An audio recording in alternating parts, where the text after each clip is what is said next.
Merry Cringemas, sports fan, and happy Brawler Days to all who celebrate. The holidays are a time to be spent with family, friends, and loved ones. But some family, friends, and loved ones are in jail. So that's where they are.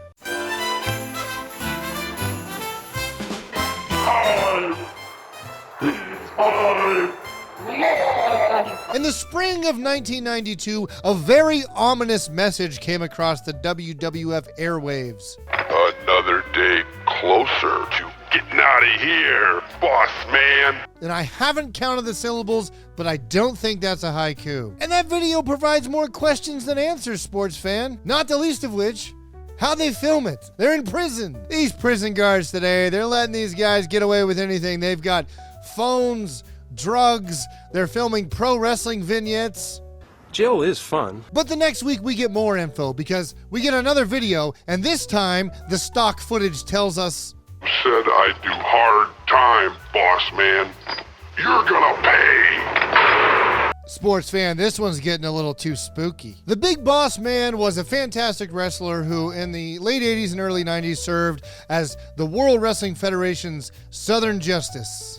Daddy, my zipper's stuck. Most notably, the Big Boss Man has the most I don't know, I give up, who cares anyway name in wrestling history. Okay, so he's a prison guard. So, and he's big. He's a big guy, large guy. So, let's make a list. Big, boss, he's a man. Big Boss Man, can we live with that? During one of Big Boss Man's matches, the convict comes running through the crowd. And before I show him to you, I want you to picture this guy in your head first. What do we know about him? We know he's got a big, deep, scary voice. We know some of his story. He was in prison. He couldn't have done something nice. Close your eyes and get a picture in your head, okay? And if you are picturing Jeff Daniels from Newsroom, you're picturing correctly.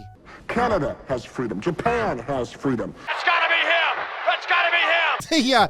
Yeah, what gave it away, Vince? The actual prison uniform? Turns out his name is Nails, with a Z. And he's brought his pumpkin pie haircut to the WWF for some reverse justice. I've always heard reverse justice feels better for the lady. I'll tell you one thing, though, when I have sex with my wife, it's like magic. As soon as I get in bed, she disappears. And the story goes that while he was imprisoned, the Big Boss Man working as a guard apparently routinely abused Nails. And we're supposed to root for the Boss Man.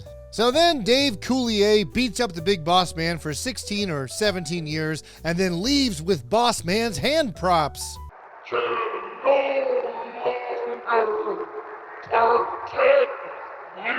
Unfortunately, his voice modulation doesn't work as well for the live audience, and we're getting some little double voice going. We gave this guy several chances to express himself. Excuse me. And he failed to do it. So what we're going to have to do now is obviously have a fight about it. What do you want to do, huh? What do you want to do? Well, Big Boss Man needs his nightstick back or he's going to lose his deposit. So let's put it up on a pole and have a wrestle. Nails walks like he's been at Disney World all week and he's got a massive rash between his thighs, but he kind of doesn't want to say anything to anyone, just trying to play it cool and get through the week. And Big Boss Man wants to make sure that he's standing up for qualified immunity. We then find out that Nails did a 2,478-day prison sentence, which is either 7 or 70 years, depending on if I did the math right. Boss Man bumps his pretty little ass off while Nails stumbles around like he's sleepwalking. Big Boss Man gets the nightstick but drops it. Nails then stands there and does the why I oughta punch the palm thing. Instead of hitting the Big Boss Man has enough time, capitalizes, and wins the match. That was just another case of misjustice. Oh, buddy, you're telling me. I promise I'll get you next time, boss man.